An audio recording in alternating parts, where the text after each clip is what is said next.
What is the one thing every human being on earth desires? It does not matter if you are black, white, Hispanic, or Asian. It does not matter if you are Christian, Muslim, or Buddhist. It does not matter if you are a man or a woman, old or young, rich or poor, passive or aggressive, Republican or Democrat, American or Iraqi. It is a universal desire throughout human history. It is so strong of a desire that millions have died for it, and it is the greatest cause to fight for. It is the one idea that can unite all of humanity under a common cause. The best thing about this desire is the more we lose it, the stronger the desire becomes. So what is this one common desire that is universally shared by all? It is freedom. Freedom may take many different personal paths, but in the end, we all want to control our own destiny, to live our own lives, to do what we want to do, to love who we want to love, without others interfering. The United States was founded on this simple principle, and it is the last beacon of hope throughout the world. Before the American Revolution, tyranny ruled the world for 6,000 years, and now that same tyranny is rising up everywhere. The greatest truth never told is that humanity has been consistently enslaved over and over again throughout history, and that we can be free the moment we wish to be free. If the torch of liberty dies in the United States, all of humanity will suffer, as the powerful seek to enslave the weak. Our founding fathers studied every aspect of freedom.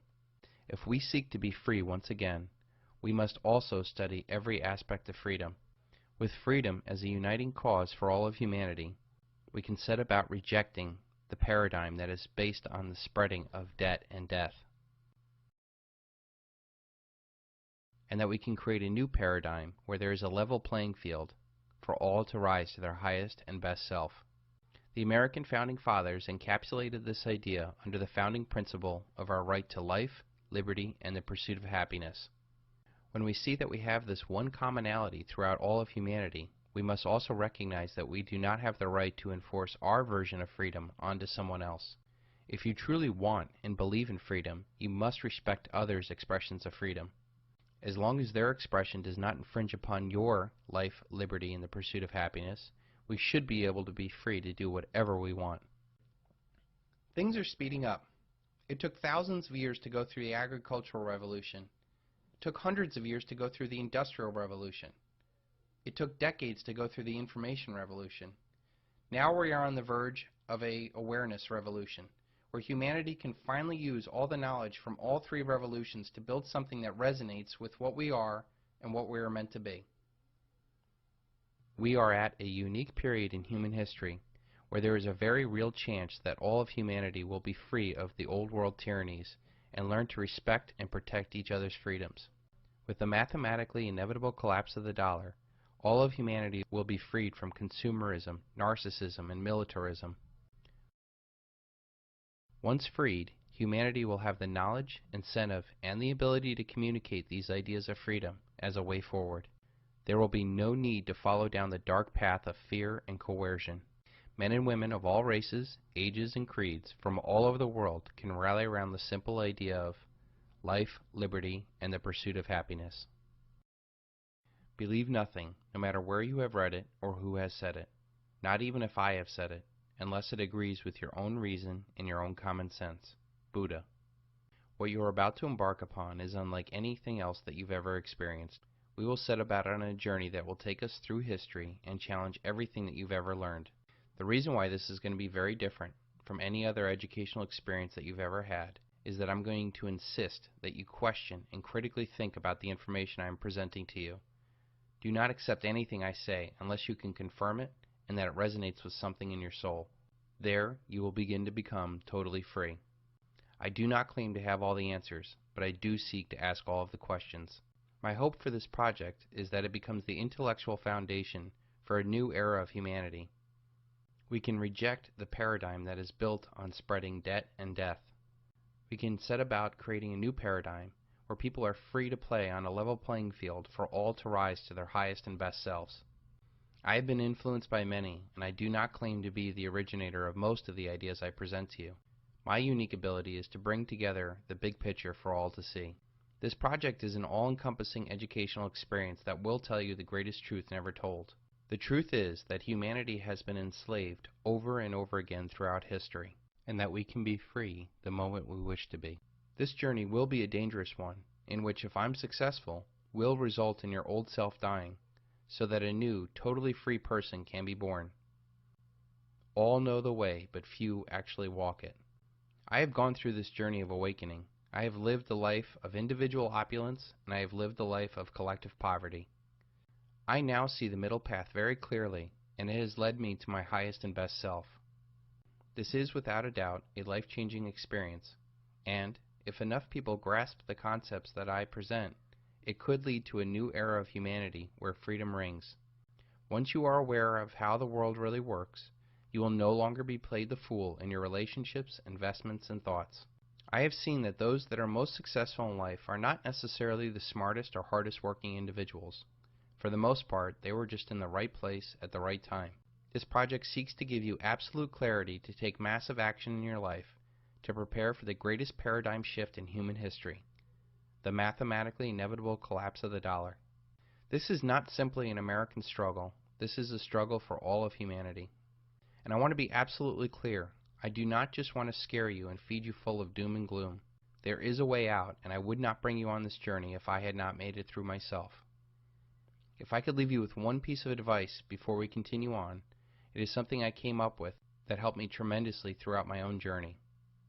Listen to all, follow none, walk your own path the best that you can. Once, a long time ago, there was a wise Zen master. People from far and near would seek his counsel and ask for his wisdom. Many would come and ask him to teach them, enlighten them in the way of Zen. He seldom turned any away. One day, a powerful man came to visit the Zen master. I have come today to ask you to teach me about Zen. Open my mind to enlightenment. The tone of the powerful man's voice was one that was used to getting his own way. The Zen master smiled and said that they should discuss this over a cup of tea. When the tea was served, the master poured his visitor a cup. He poured, and the tea rose up to the rim and began to spill over the table, finally onto the robes of the very powerful man. Finally, the powerful man shouted, "Enough! You are spilling tea all over me. Can't you see the cup is full?" The master stopped pouring and smiled at his guest. "You are like this teacup, so full that nothing more can be added. Come back to me when your cup is empty. Come back to me with an empty mind." A mind that is expanded by a new idea will never go back to its original dimension. Total freedom is a concept I came up with to describe the ultimate outcome of this project. It is the idea that you will be totally free to be your highest and best self, that we come into our destiny by throwing off all of the shackles that we and others put onto us. The best thing about the total freedom concept is that it is totally attainable and no power can stop you. You can become free without confrontation, coercion, or violence. It takes very little energy, and it is something that you can pass on to others, including future generations. Most of us are simply trying to become financially free. The problem I realized early on in life is that you can become financially free and never your highest and best self. I grew up knowing people that had financially everything, and I mean everything, and they were miserable. And yet that is what we're programmed in society to do, to chase after becoming financially free. So many people sacrifice so much for this financial freedom that when and if they get there, they become depressed. I have identified 6 freedoms that one must attain in order to become totally free. The first freedom is physical freedom, the ability to live your life healthy and pain-free. The next freedom is financial freedom, to be debt-free and create generational wealth so that you will have the ability to do what you want to do and to be a blessing unto others. The third, political freedom. This is not just the freedom to vote and have a say in politics, but free from ideas that keep us divided against each other. The next one is intellectual freedom, to question everything and logically process information so that we are free from false choices that limit us. The fifth step is emotional freedom, to be rid of toxic thoughts and people. The final step is spiritual freedom, the ability to connect to a higher power and fulfill our destiny. When we are free in all those areas, we can become our highest and best self. It is only then that we can lift others around us to show them the way. As this sweeps through society, the world is changed. It is very important to see that this path of freedom is one that is inside of us. This is unlike everything we've ever been taught. We cannot change the outside world for us to become free. We must change ourselves so that the world can become free. The 6 freedoms of total freedom mirror that of Maslow's hierarchy of needs.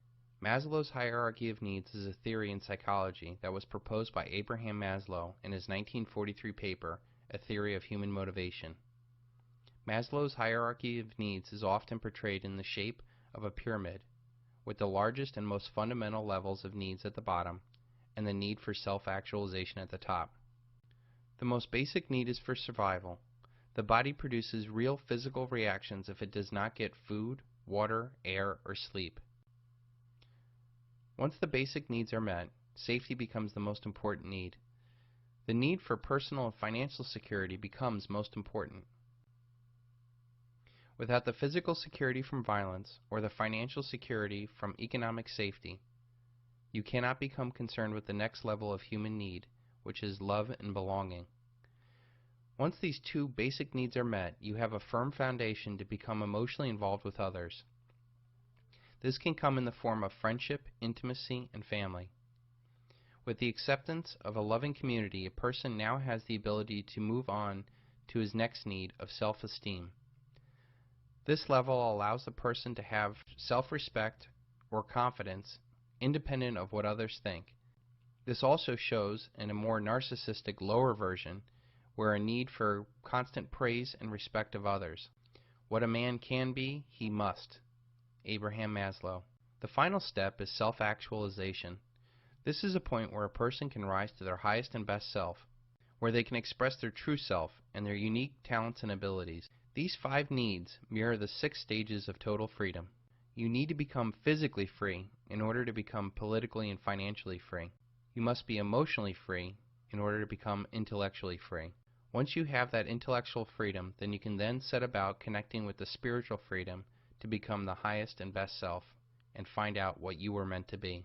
It is very important that we understand that what is true for a single human is also true for human society. If a society does not have food or water, they cannot have a stable political system or a functioning economy. Without the safety of a stable society, interpersonal relationships suffer as people scramble to meet their own physical needs. Without an emotionally healthy society, we cannot produce the intellectual or spiritual thinkers needed to guide and inspire society to its highest levels. So much of what we are going to see later on in this project revolves around social predators keeping humanity at its most basic levels, so that no man or society challenges the power that they have. Through the use of debt upon the domestic populace and the use of war on the rest of the world, the elite keep mankind down, never to challenge them.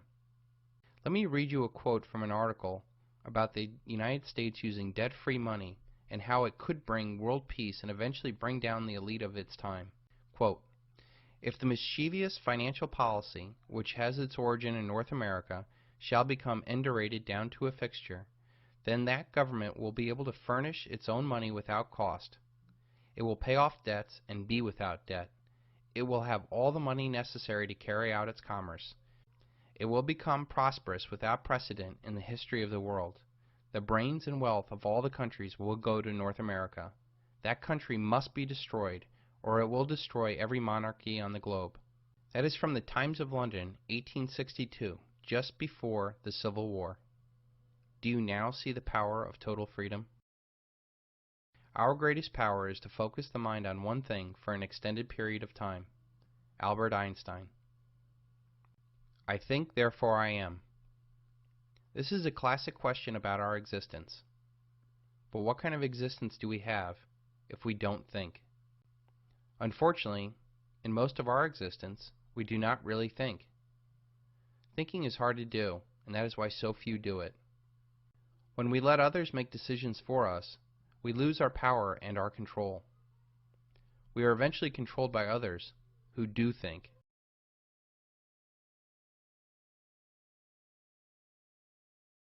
Most paths towards financial freedom are gone.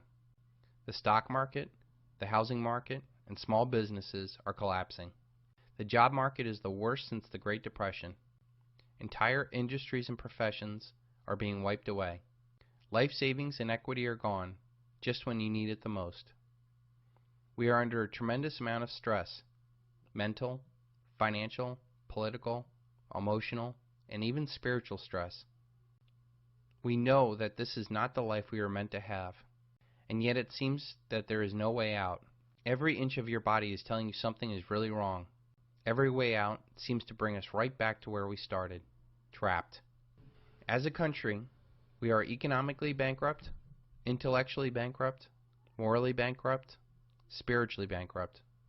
Our families are broken, our politicians are deaf, our companies are corrupted, our military overstretched, our budgets are blown out, our manufacturing is gutted, our borders are wide open, and nothing seems to turn back the tide. Our world is changing. Our jobs, our money, our government, even our fellow citizens. A paradigm shift in everything you know is happening right now. This paradigm shift happens once in a lifetime. The last time we had a paradigm shift was during the 1920s. The 1920s was known as the Roaring Twenties for its amount of technological innovation and incredible wealth that was produced. During the 20s, we saw the rise of the automobile, highways, power stations, air travel, movies, radio, telephone, and even indoor plumbing. But what soon followed after that was the Great Depression of the 30s and World War II. Now more than ever, people are starting to see that things that cannot go on forever won't. We cannot go into debt forever. Debt is rising on all levels of our life.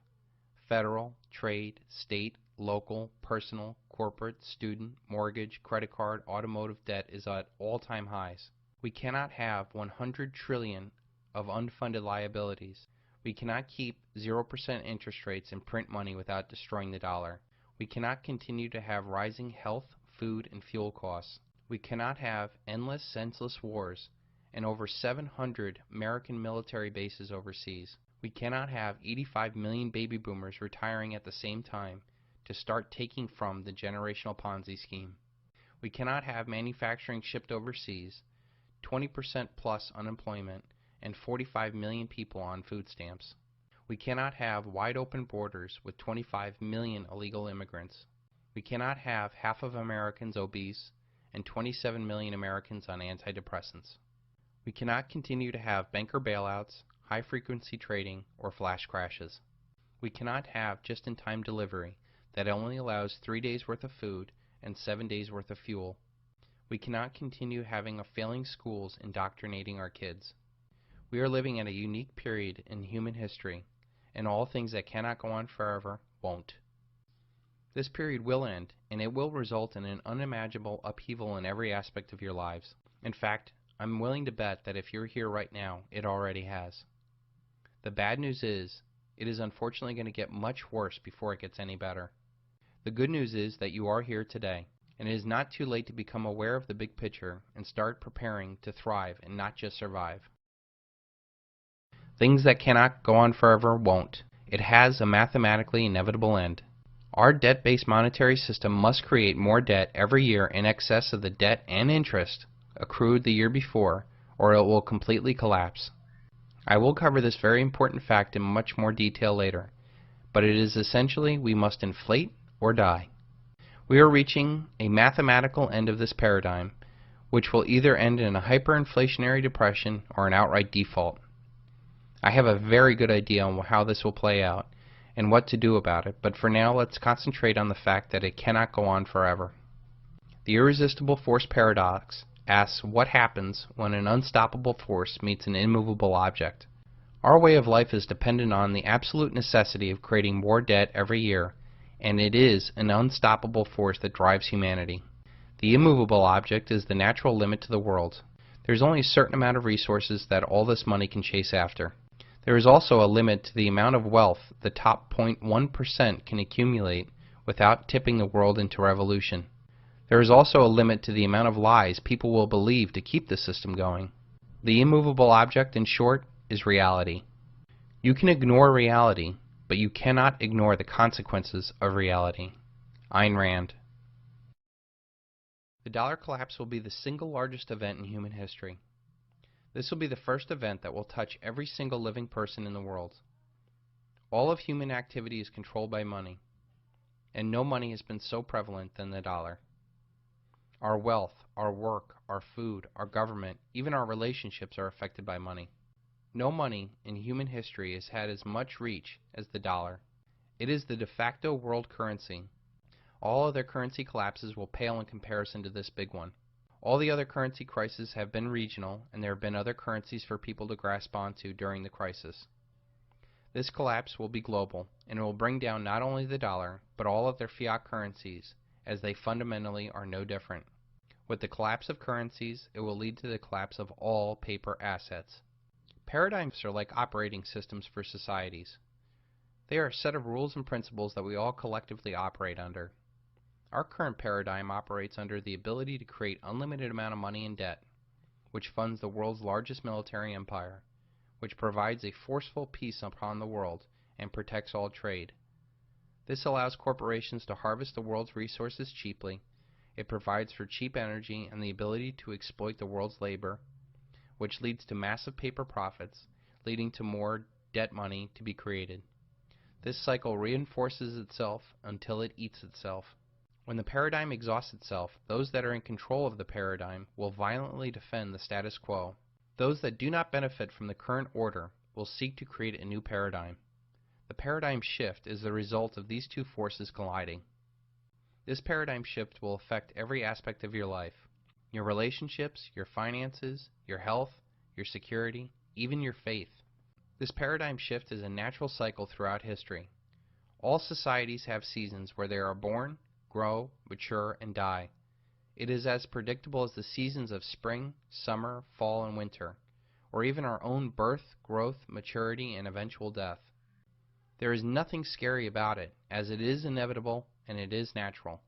Each societal season lasts about 20 years.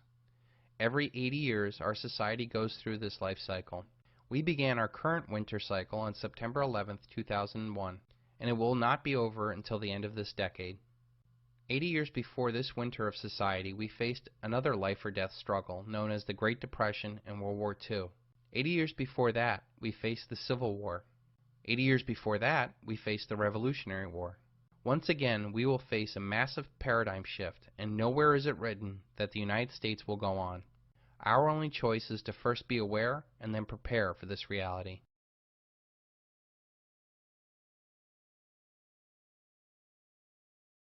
Our current paradigm was created by those men and women who are now long gone. Their sacrifice and dedication made it possible for the United States to become the world's lone superpower. Almost 40% of the economy had something to do with agriculture back then. Now it is less than 3%. Back then, people could farm on their own gardens, raise their own livestock, and take care of themselves. Now we rely upon corporate food, and the food that we get has no nutritional value. Back then, people knew what real wealth was. They had gold and silver in their money. Now we think the digits in our brokerage account is wealth. Back then, people had a strong family and community support systems to help them. Multi-generational housing was very common. Now we live little lives of narcissism. Our families have been split up and divided and conquered.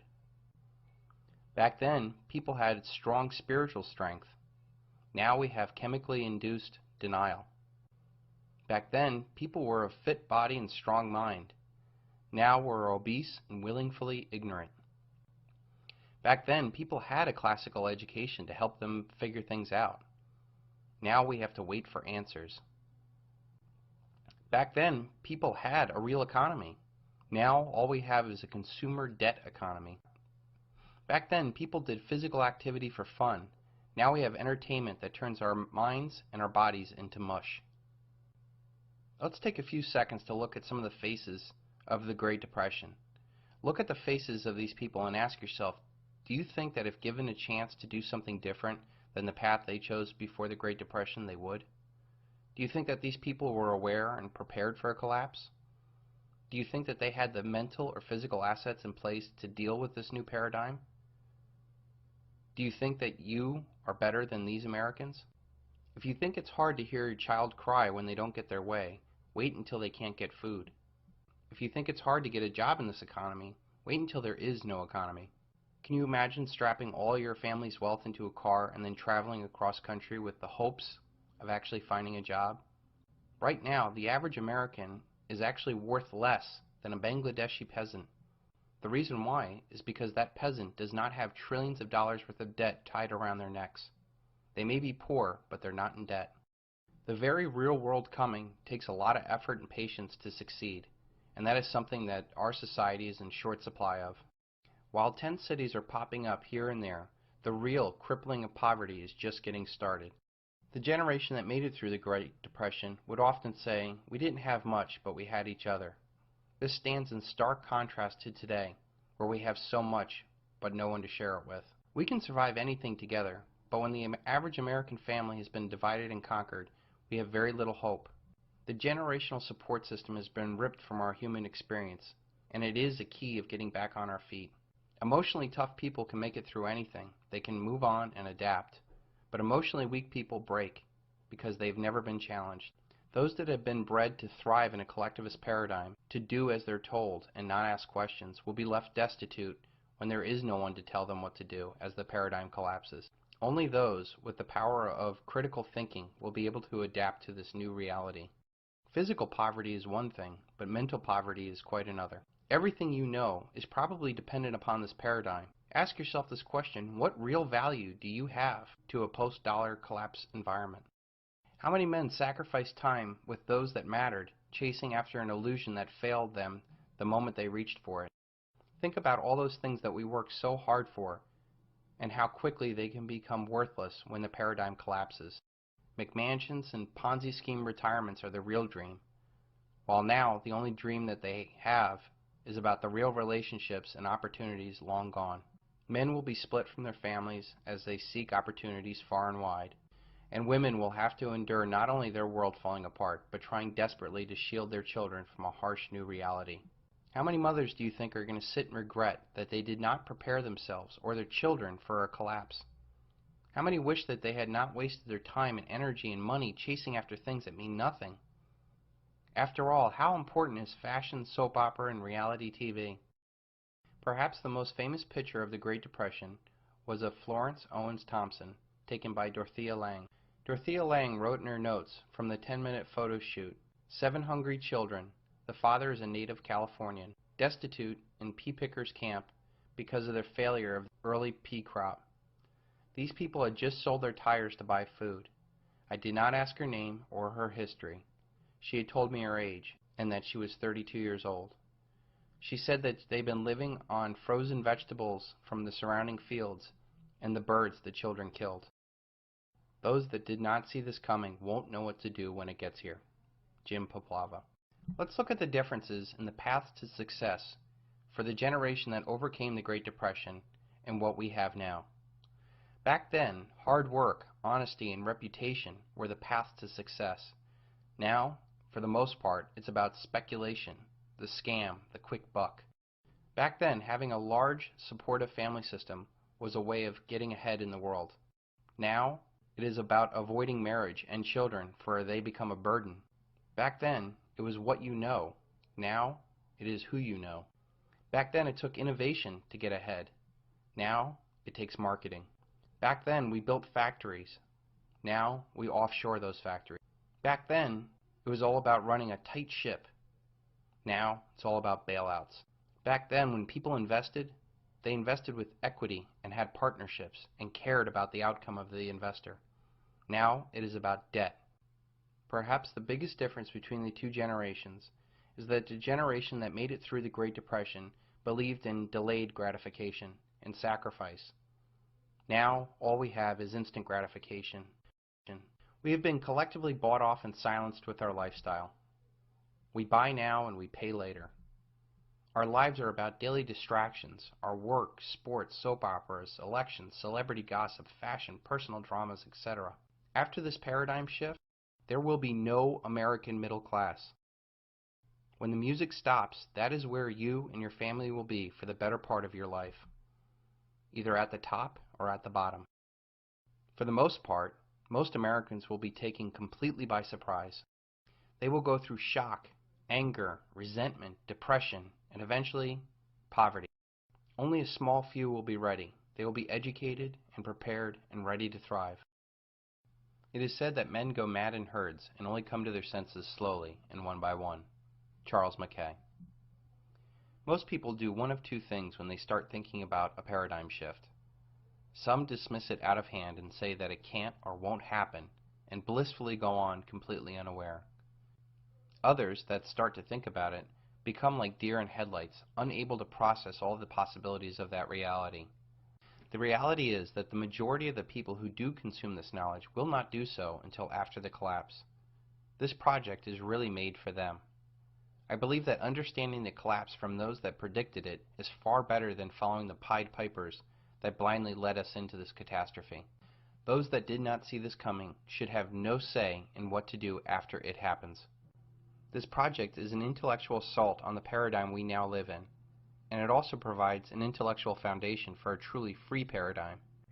I want to be absolutely clear, there is no fixing this paradigm. In fact, it needs to die of its own cancerous excesses. In order for humanity to move on and mature, there must be no doubt of the total failure of this society that's based off of spreading debt and death.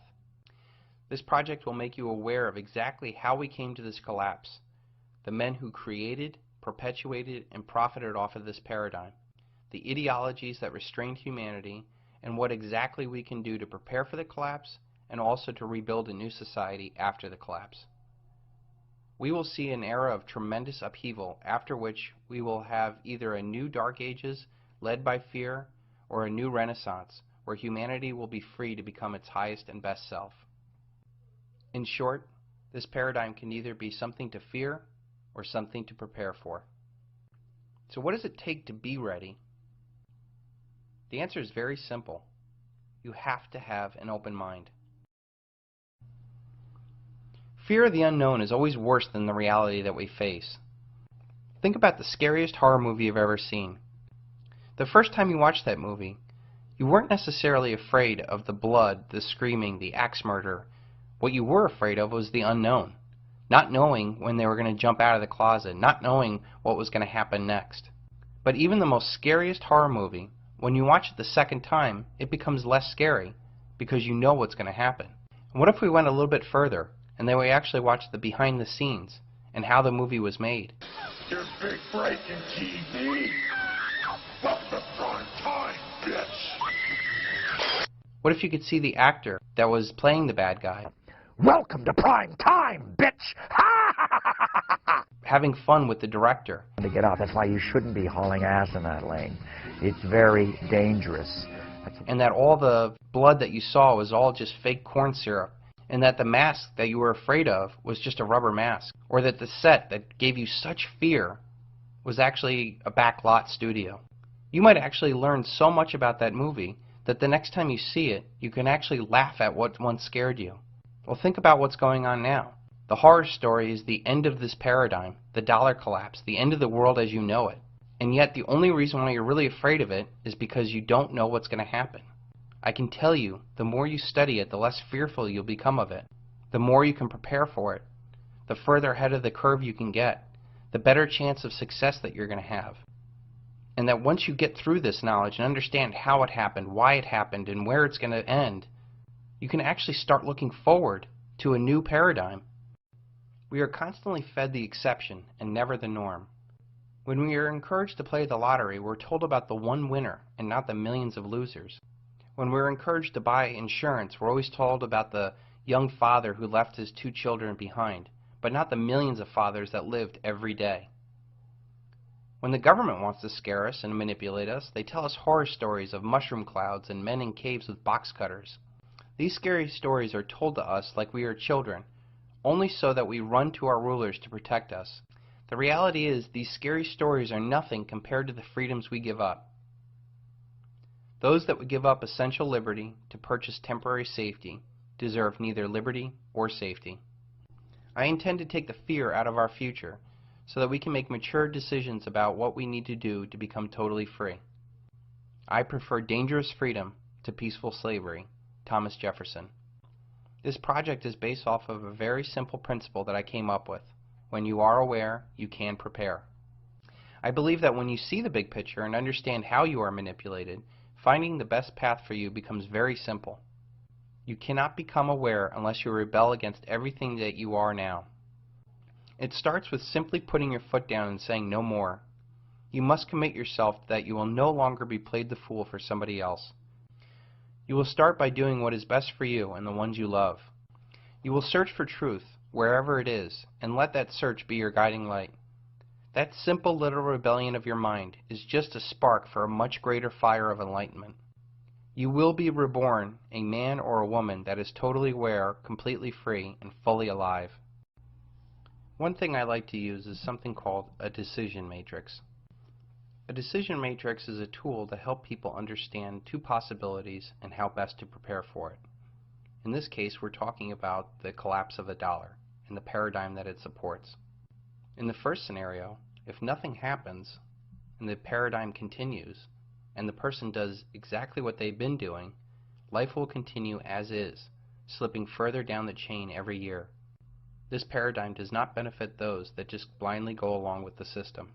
If nothing happens, the dollar doesn't collapse, and you are aware and prepared, you will learn to view the world as it is, and you will be able to be in the right place at the right time. Those that are contrarian investors have profited tremendously even though the dollar paradigm has still continued. The next scenario is, what if it happens? What if the dollar does collapse? What does the world look like then? Well, if you're not prepared, you are most likely going to be historical roadkill. Those that did not see this coming will be totally unprepared for the world that is about to come upon them. If you are aware and prepared, and it does happen, not only will you be able to survive, but thrive. You'll be able to create generational wealth, not only in terms of real assets, but also the most important asset of all, being able to think and staying ahead of the curve. Now let's put some percentages to this decision matrix. What do you feel the chances are that it happens? In my mind, throughout all my experience and all my education, I know that it is 100% mathematically inevitable. Even if you only believe that it's a 1% chance that this could happen, you still put your seatbelt on every time you get in the car, don't you? The same kind of dramatic impact you would have in a car accident is the same kind of dramatic impact society and the world is going to have when the dollar collapses. Your ability to question and think and get ahead of the curve is your seatbelt. It's going to save you from tremendous amount of stress and pain. The worst thing I could think happening is being able to see it coming and not have done anything about it. I don't know how people are going to live with themselves after that. I have identified 5 stages of awakening. I feel that it is incredibly important for you to know this process so as to make the most of each stage and get through them as quick as possible. This entire project is centered on this process, and I have taken great care to put the information in the order that I wish I had learned it. I feel this will allow the individual to deal with the new reality in a safe environment that also ensures a successful awakening. The awakening process mirrors Elizabeth Kubler-Ross's 5 stages of grief, which many of you might be familiar with. The reason why they mirror is because it is literally your old self dying, so that a totally free, new self can be born. Your body will physically and mentally react as if there was a real death in your life. We identify ourselves by what we do, what we wear, and what we drive. When you are awake, none of that will matter. You will transcend the current consumer order and be fully prepared to deal with a new paradigm. I feel it is incredibly helpful for you to understand this process, to not only identify where you are, but where you should be going. I cannot stress to you how important and necessary this process is. If you do not start thinking for yourself, you will be without the skills necessary to survive a post-dollar world. The first stage in the 5 stages of awakening is denial. In this stage, you will dismiss anything that goes counter to conventional wisdom as crazy talk or conspiracy theory. This is really a self-defense mechanism the brain uses to protect the ego. No one likes to admit when they're wrong, much less admit that they have been fooled. So it is infinitely easier to deny a truth rather than it is to embrace it. It is easier to mock than debate. It is easier to hide under the sheets and pretend that there is not a monster in the room. This is where most of our society is stuck right now. They believe that whatever the authorities tell them is the truth. They go along with the crowd in fear of being looked upon as strange or crazy. In my experience, denial comes in two forms. First is the most common and least dangerous form of denial. It is just not wanting to know the truth that might upset their happy little life.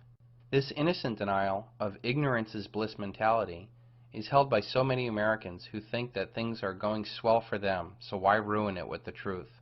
There was a woman I was working with that literally shut down on me when confronted with the truth. She literally said to me, "I do not want to know because that reality is too scary for me." This form of denial is the easiest to overcome because when things go wrong in their perfect little world, they will have no more excuses to not look for the reason why their world fell apart. There is no more bliss for them to remain ignorant. The economic depression and the political failures of both the Bush and the Obama administration have already shook a great many out of this denial. As long as people believe in absurdities, they will continue to commit atrocities. Voltaire. The second kind of denial is one that is much more pernicious. I view it as guilty denial. This is the denial of people who are actually benefiting off of the illusion of our paradigm. This comes from business owners, government employees, and others whose livelihood is derived off of the current debt paradigm. These people actively fight against the truth through disinformation or saying they just can't keep it a secret or that's just crazy conspiracy talk. They would rather create a plausible deniability to distance themselves from the reality of their actions or inactions. Their aggressive defense of the illusion shows me that they know what they are doing is wrong. They are too afraid to live outside of this paradigm, so it is better to try to hold it together despite its human costs. Anger is just a cowardly extension of sadness. It is a lot easier to be angry at somebody than it is to tell them that you're hurt. Thomas Gates. The second stage of the awakening is anger. When you start to see that you were fooled, you react violently for being taken for a fool and you want to lash out. This action is ineffectual in bringing about positive change for the freedom movement. In my experience, those that propose violence are probably working for the government just trying to find some sucker to frame. You're a fucking cop, the three of you! Go on, it's our line! It's a peaceful demonstration! Anger is a very natural reaction and is one that you must go through rather than suppress. Finding out how the world really works is akin to finding out your significant other has been cheating on you.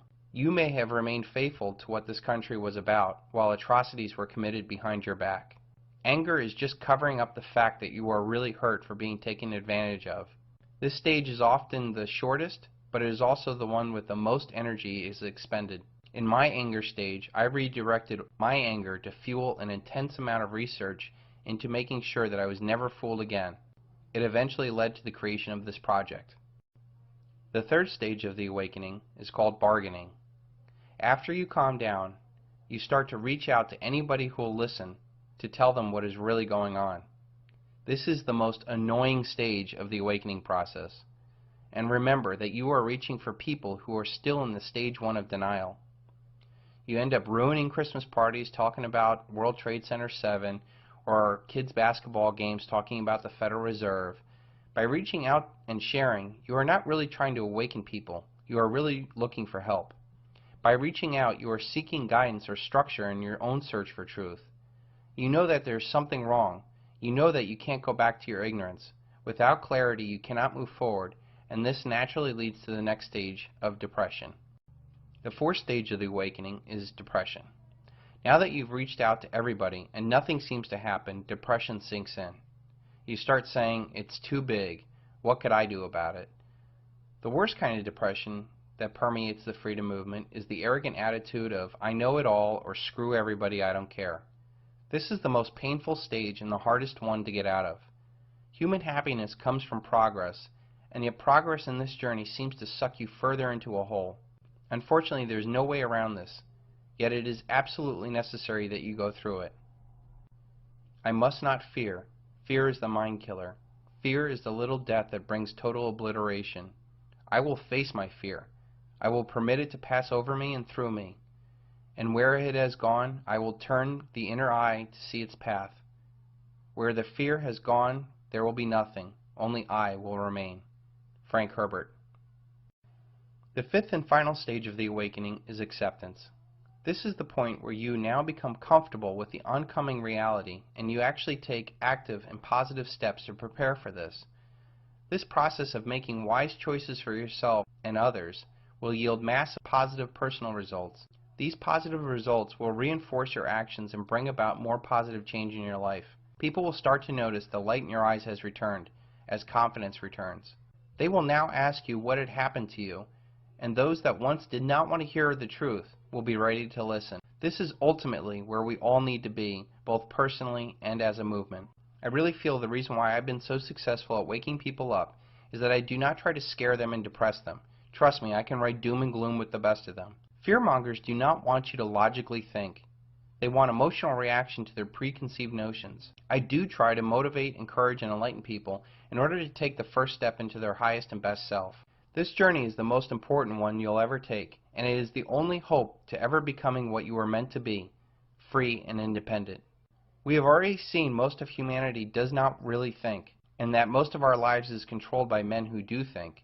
In this next awakened paradigm in history, man will need to embrace, I think, therefore I am free. Our wretched species is made so that those who walk on well-trodden paths always throw stones at those who are showing a new road. Voltaire. One of the greatest challenges of becoming totally free is to be able to think independently from everybody else.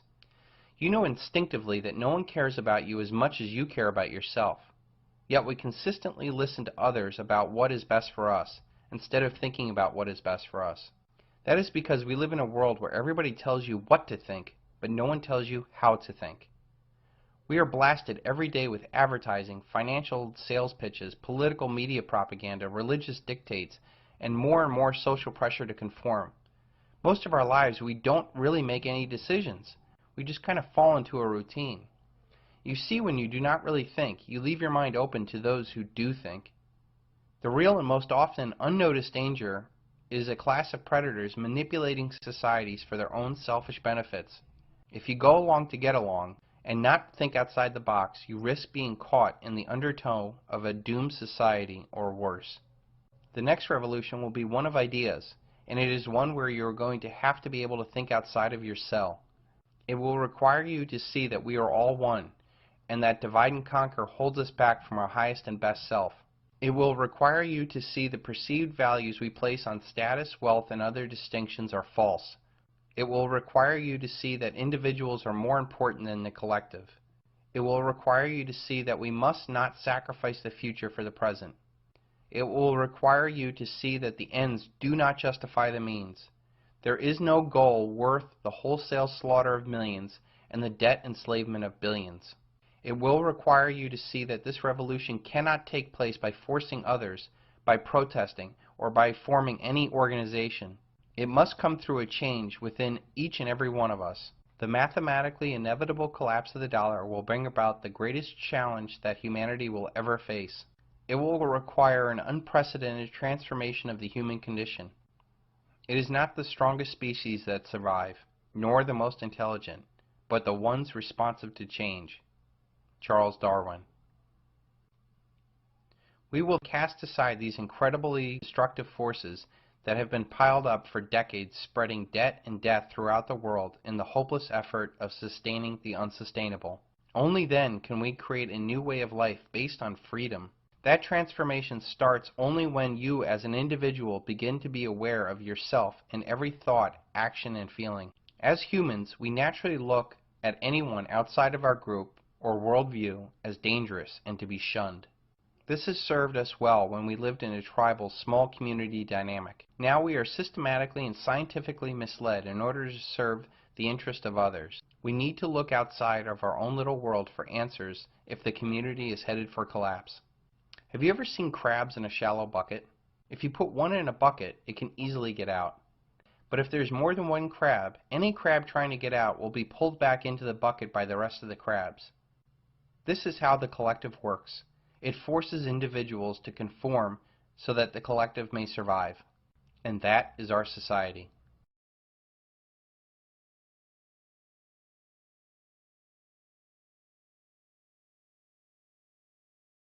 You cannot solve a problem from the same consciousness that created it. You must learn to see the world anew. Albert Einstein. Think about all that is wrong with the world today. Massive debts, endless wars, encroaching government power, too big to fails, systemic unemployment, and a general sense of fear and depression. You cannot solve these problems with the same consciousness as the ones that created this mess. You cannot cure a debt problem with more debt, restructured debt, or bailouts.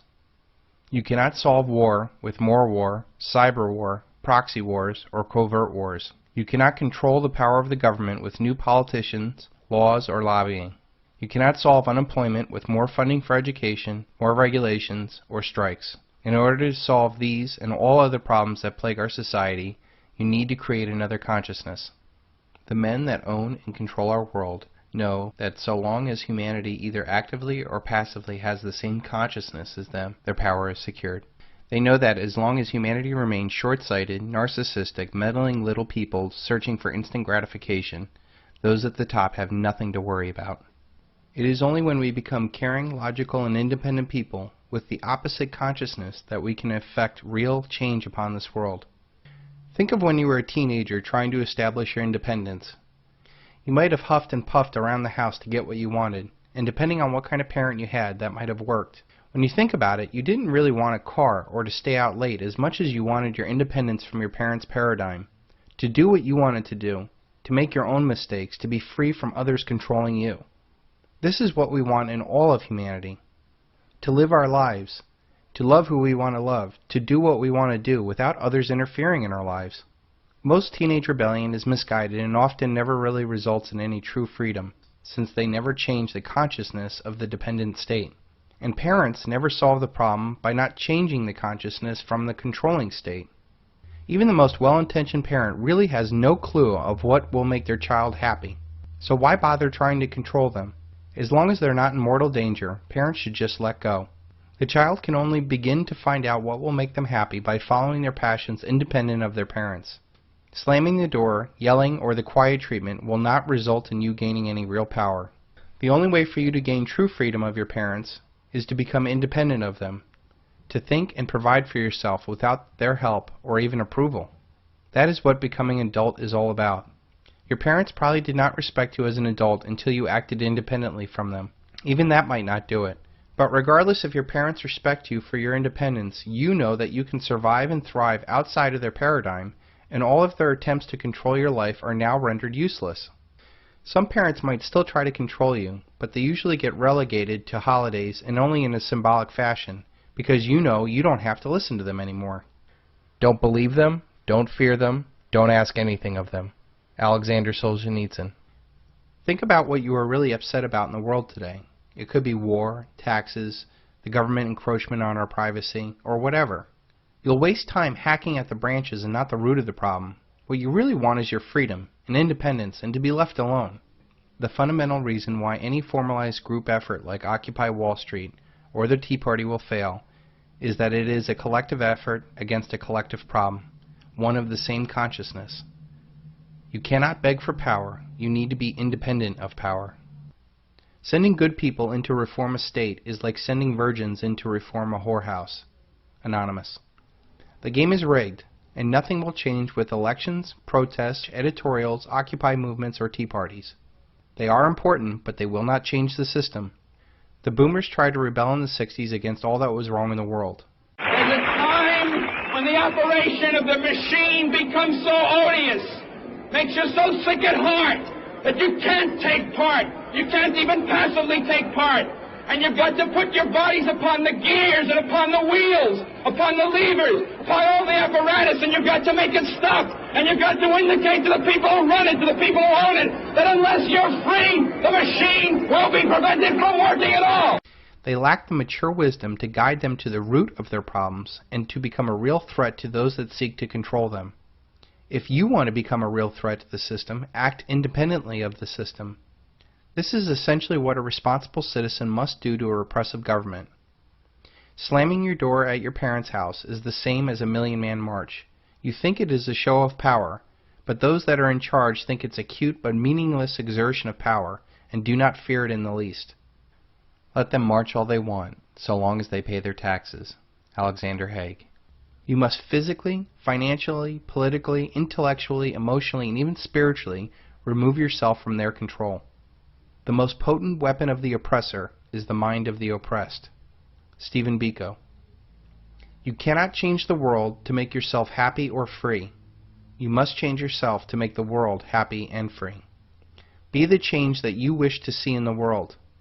As long as humanity believes that they can change the world to make themselves happy or free, we will continue to fall into this trap over and over again, generation after generation. It is insanity to think that you can change the world to make yourself happy or free. You can't do it on a personal level, and you certainly cannot do it on a national or a global level.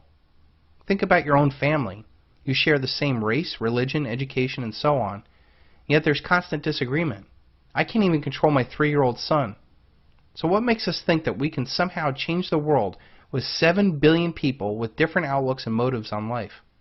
No matter what you try to do to affect change in the world, you inevitably run across others who do not share your same vision.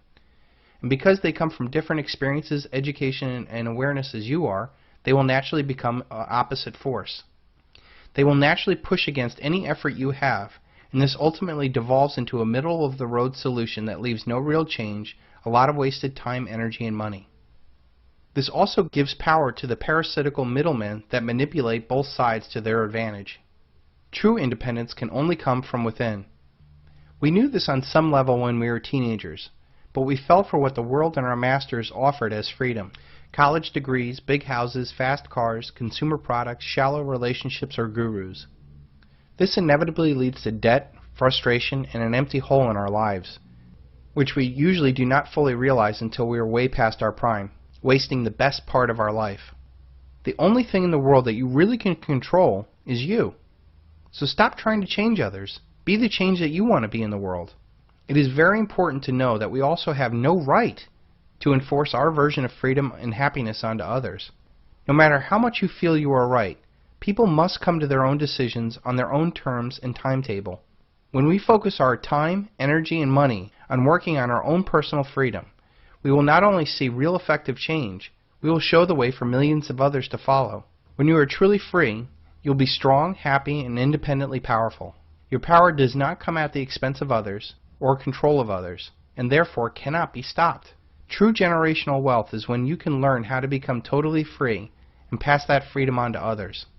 Judge a man by his questions rather than his answers. Voltaire.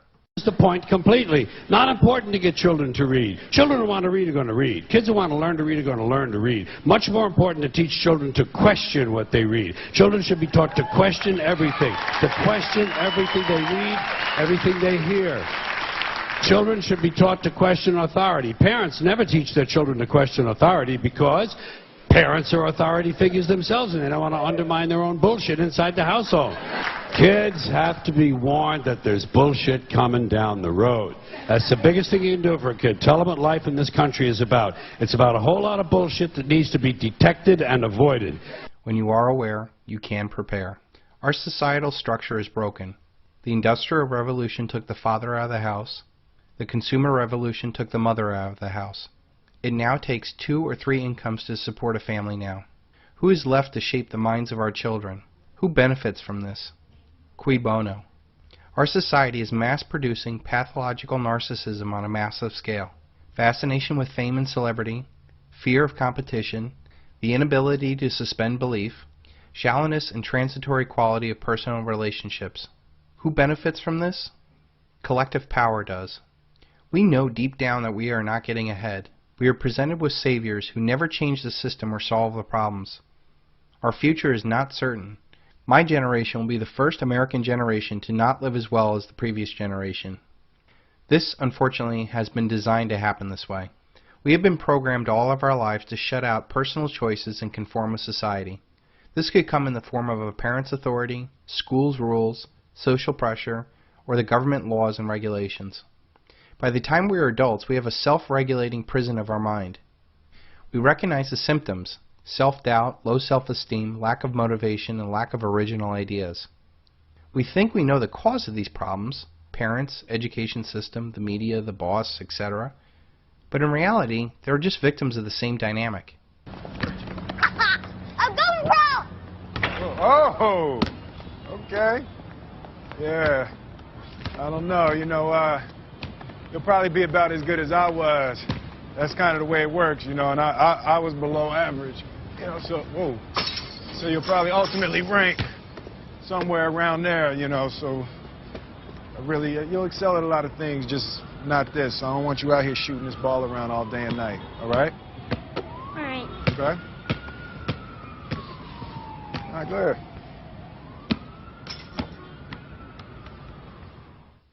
Society wants weak, dependent people because it gives power to those who run this world. If people were truly free and independent, they would have no need for any of the elite or collective thought. But the typical American is programmed through society to obey authority, follow the rules, and don't ask questions. We are to conform. We are programmed to go into debt with credit cards, student loans, mortgage, or car payments. The lower class is programmed to either depend on the government or work for the government. They eat fast foods to make them obese and diabetic. They see the military as a way out. Girls are programmed to get pregnant early. Politics is seen as a waste of time, and their lives are filled with distractions. The middle class is programmed to prepare for corporate jobs, to get into debt to have that American dream, programmed to see objects as status and debt as a means to get that status. They excel at regurgitating information for academic achievement and talking points for financial or political intelligence. Corporate life breaks up the local support systems people have, driving a wedge between them and their roots. The system is perfectly designed for us to be just smart enough to run the machines and do the paperwork, but not smart enough to ask if this is really the best system for us. Look around, look around. I see a lot of new faces. Shut up! Which means a lot of you have been breaking the first 2 rules of Fight Club.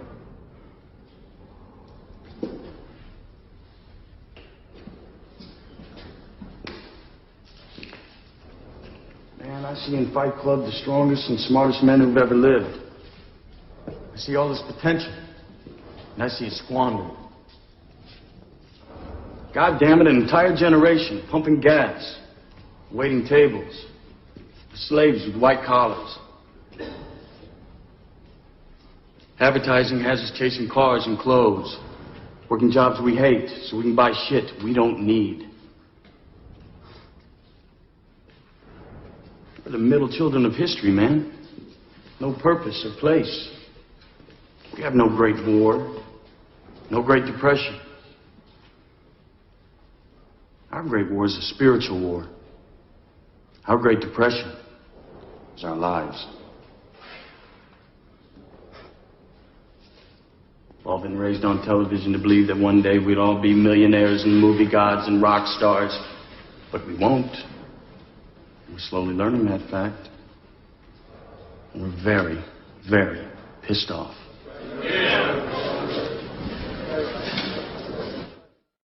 Education is very dangerous. Every educated person is a future enemy. Hermann Göring. Making sure that you become free and independent does not serve the elites or anybody else's interest, so don't expect it. If you want it, you have got to fight for it. All children start out naturally curious and love to learn. When they are sent to school, instead of learning, it is a repeated process of memorizing and regurgitating information. The better you are at regurgitating this information, the better you will do in the school system. The real education is obeying authority. We are taught to ask permission. We are taught not to think outside the box. We are taught multiculturalism, drugs, sex, and death education. We are taught to memorize, regurgitate information, an input-output process not unlike a computer or a slave. We are taught to respond to a bell, just like a factory floor. We are taught to keep our head down and just make it through the day. We are taught to lower our expectations, and that is just school. Outside of school, our communication is destroyed as people literally lose the ability to speak and relate to one another. Our financial education is one of slaves encouraging debt. Our political system is one of false choices. Our media is normalizing narcissistic behavior. We are not taught to develop critical thinking. We are not taught about debt-based money and the principles that our founding fathers fought for. We are not taught to cooperate and view each other as a team with individual talents and gifts. We are not taught to question authority or even the facts demanded of us. We are indoctrinated, not educated. Indoctrinated like little slaves. The secret of American schooling is that it does not teach the way children learn, nor is it supposed to. Schools were conceived to serve the economy and the social order rather than the kids and the families. That is why it's compulsory. As a consequence, the school cannot help anybody grow up, because its prime directive is to retard maturity. It does it by teaching that everything is difficult, that other people run our lives, that our neighbors are untrustworthy and even dangerous. School is the first impression children get of society. Because first impressions are often the most decisive ones, school imprints kids with fear, suspicion of one another, and certain addictions for life. It ambushes natural intuition, faith, and love of adventure, wiping these out in favor of gospel of rational procedure and rational management. Between 1906 and 1920, a handful of world-famous industrialists and financiers together in their own private foundations handpicked university administrators, House politicians, and spent more attention and more money towards forced schooling than the national government did. Andrew Carnegie and John D. Rockefeller spent more money than the government did between 1900 and 1920 on education. The system of modern schooling was constructed outside of the public eye and outside the public's representatives. In our dreams, people yield themselves with perfect docility to our molding hands. The present education conventions of intellectual and character education fade from their minds, and unhampered by tradition, we work our own good will upon a grateful and responsive folk. We shall not try to make these people, or any of their children, into philosophers or men of science. We have not to raise up them as authors, educators, poets, or men of letters. We shall not search for great artists, painters, musicians, nor lawyers, doctors, preachers, politicians, statesmen, all of whom we have ample supply of. The task is simple. We will organize the children and teach them in a perfect way the things their fathers and mothers are doing in an imperfect way. John D. Rockefeller. The aim of public education is not to fill the young of the species with knowledge and awaken their intelligence. Nothing could be further from the truth.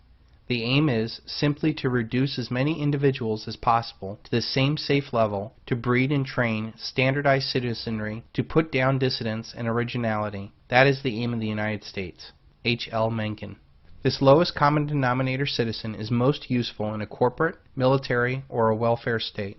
Corporations, governments, and militaries do not deal with dissent effectively, so it is in their best interest not to have participants that question anything.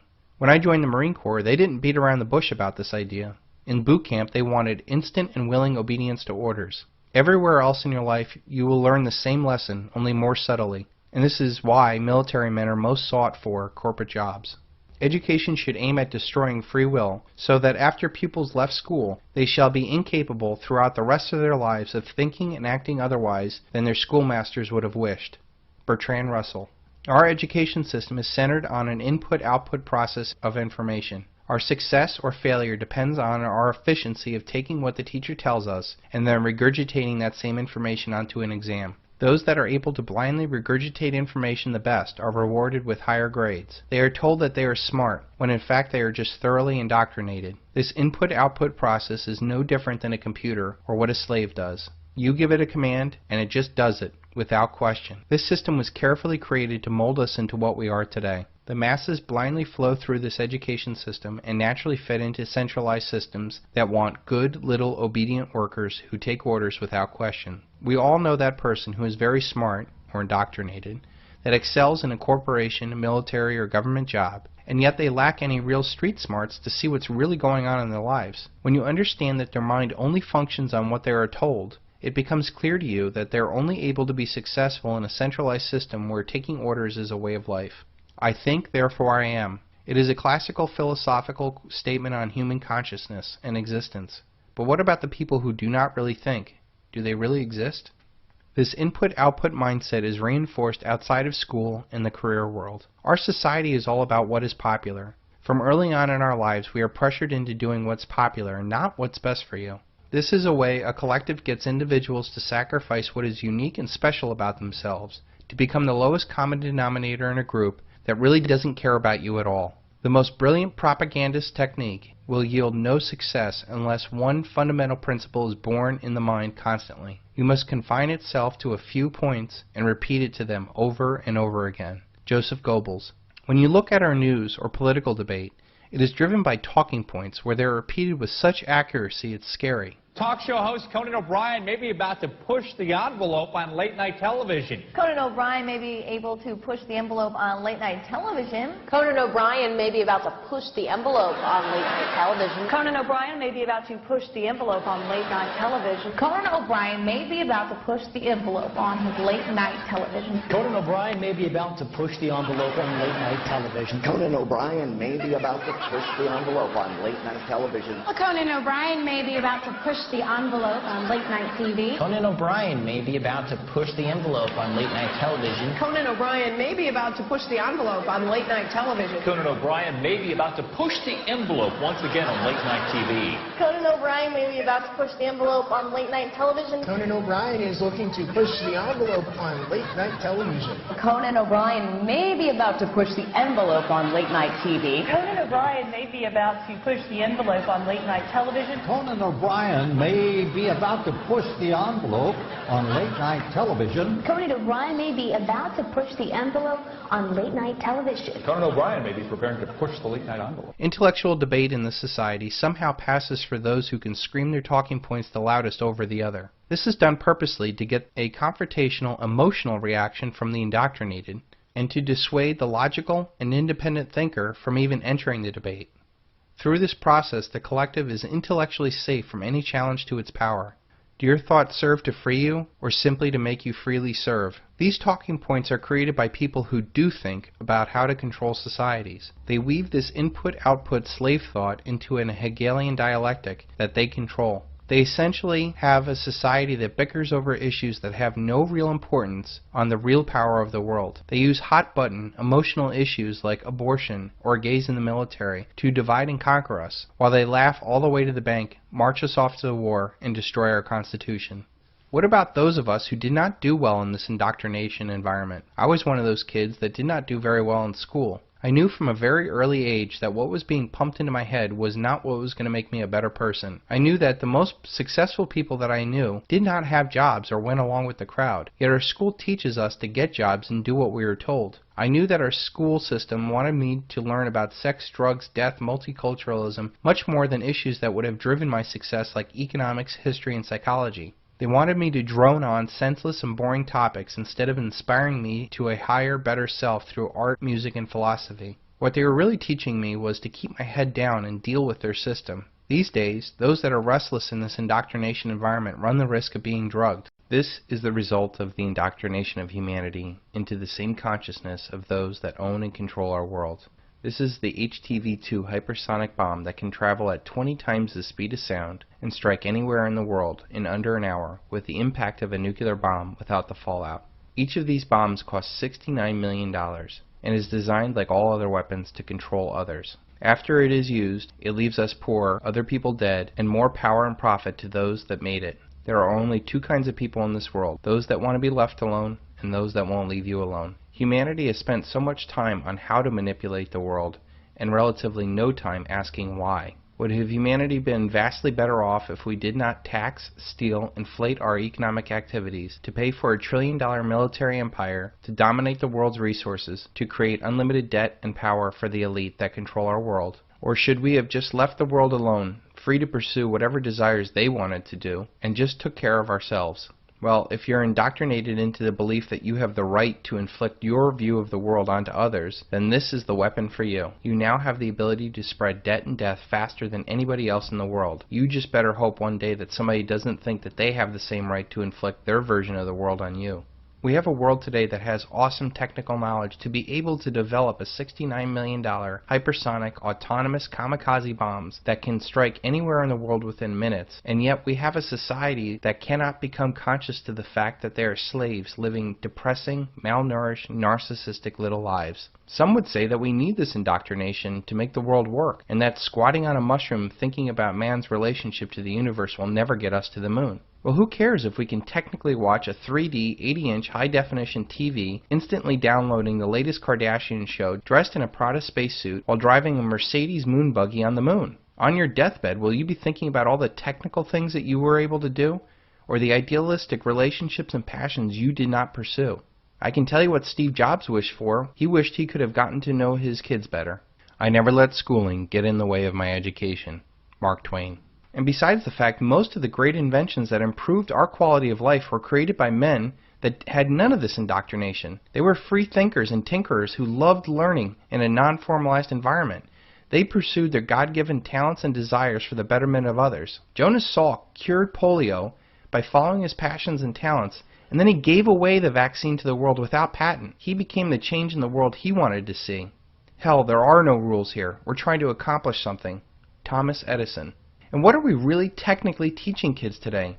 Are we producing the next Edison, Ford, or Tesla? Or are we producing kids that will someday be held at war crimes tribunals saying that they were just technically following orders? The other problem with this technical line of thinking is that it gives humans the arrogant view that they can manipulate nature, and ultimately others, into our own personal utopia, never seeing the fact that every action has an equal and opposite reaction. Keynesian economics is of this technical line of thought, and that it has been drilled into our heads that we can manipulate the world by just pulling enough economic levers. All of the technical progress we have made in war, communication, finance, government, and consumer gadgets are worthless if those lives that are building, consuming, and dying for these goods are soulless creatures who do not think for themselves. And what is the result of all this technical thinkers manipulating our world? We have rigged the world to blow with massive financial fraud that will technically end the world as we know it. And for what? Do we technically live better than we did 50 years ago? And by what measure? Happiness, obesity, education, divorce? We need the ability to ask why we do things and not how to technically do things. Maybe then we can ask why we should even build a hypersonic bomb. Does it make the world better? Who does it benefit? How would these resources be better used? And do we even have the right to take from some to destroy others? Without a greater sense of life behind our technical actions, we will continue this painful existence on Earth. You cannot change the outside world to become free or happy. You must change yourself to become free and happy. We are constantly told what to think and not how to think. There is a very easy way out of this slave mentality we have been taught, and it is called logic. You might have heard of something called a classical education. A classical education is created on the firm foundation of the trivium: grammar, logic, and rhetoric. Grammar is the observation of symbols or situations. Logic is using reason to understand what is the most likely outcome and how to best position yourself for that outcome. Rhetoric is the ability to relate to others what you observed, how you logically thought about it, and to be able to defend your conclusions to others questioning your ideas. The most dangerous man to any government is a man who is able to think things out for himself without regard to prevailing superstitions or taboos. H.L. Mencken. This trivium was the basis for all other education. If you were able to process information through the trivium, you could learn anything, and more importantly, you would love learning. Did you ever wonder why our founding fathers were able to speak multiple languages and to excel in vastly different areas like architecture and philosophy? It is because they had a strong foundation in the trivium. Since these men loved learning, they did not ever stop learning. They continued to read and study up until their final days. This classical education led to a fertile ground of educational thought that gave rise to the American society that threw off the shackles of a collectivist tyranny for the simple principle of life, liberty, and the pursuit of happiness. Children are innately curious, and they use their logic to understand how the world works. The reason why kids are constantly into everything is that they're learning how things work.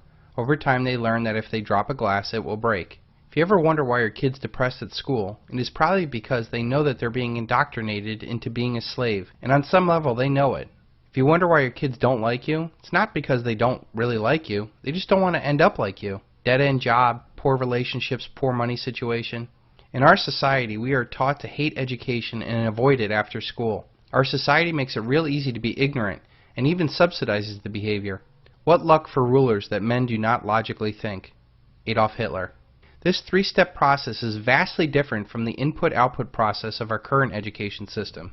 That key step of logical thought is totally devoid in our educational system. If we were taught logic, we would cause all sorts of problems for a system that relies on blind obedience to orders. When I was in the Marine Corps, they were very bold in their indoctrination process of me. They wanted instant and willing obedience to orders. But our schools, our corporations, and governments can't be so bold. So they just want you to be a quote-unquote team player. Between stimulus and response, there is a space, and that space is your freedom. Viktor Frankl. While this logical thought is bad for a collectivist system, it is the key to happiness and success for an individual. Using logic allows the individual to rationally and unemotionally process what is being presented to them. There they can determine what is being presented to them, if it's good for them, and how best to react to this new idea. Logic breaks the slave mentality of do what you're told. When we have logic, we are able to question what we are told, and more importantly, reject those who are shown to be liars. If we blindly accept everything we are told, we are led around by the nose by people who do think for themselves. When we think for ourselves, we can get ahead of the curve and become independent of a world gone mad. If you tell a lie big enough and keep repeating it, people will eventually come to believe it. The lie can be maintained only for such a time that the state can shield the people from the political, economic, or military consequences of the lie. Thus, it becomes vitally important for the state to use all of its powers to repress dissent, for the truth is the mortal enemy of the lie, and thus, by extension, the truth is the greatest enemy of the state. Joseph Goebbels. Using logic allows you to respond on an intellectual level and not an animalistic, emotional level. Every good marketeer knows that the most powerful motivator to use is irrational fear. It is what drives the impulse buy. Every sale derives off of irrational fear of not being fashionable or having the latest and greatest gadget, or that missing out on a deal, or that they're going to run out. Logic would dictate that they're blowing out the old because a new product, which is probably better and cheaper, is coming out and they can't afford to keep the older model around. Or that they're never really going to run out because they're in the business of mass producing things. Marketing is simply the manipulation of people for the profits and power of others. By the way, if anyone here is in advertising or marketing, kill yourself. Thank you. Thank you.